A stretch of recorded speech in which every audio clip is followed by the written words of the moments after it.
ভালোবাসা আছে? না, আমি ওর প্রথম ভালোবাসা।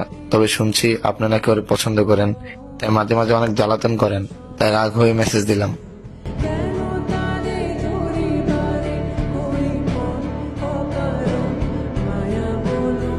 অসুবিধা নেই ভাই, আমি ওরা আসলেই পছন্দ করতাম। এখন যেহেতু আপনারা গার্লফ্রেন্ড বয়ফ্রেন্ড, তবে আমি কখনোই আপনাদের মাঝে আসবো না। ভাই হোয়াটসঅ্যাপ নাম্বারটা দিন।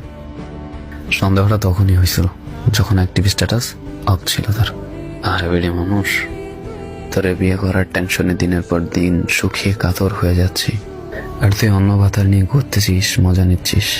নিজের ভালো থাকার জন্য যে মানুষগুলো অন্যের ভালো থাকা কেড়ে নেয়, তাদের প্রতি আমাদের মন ভরা কিনা জন্মাক।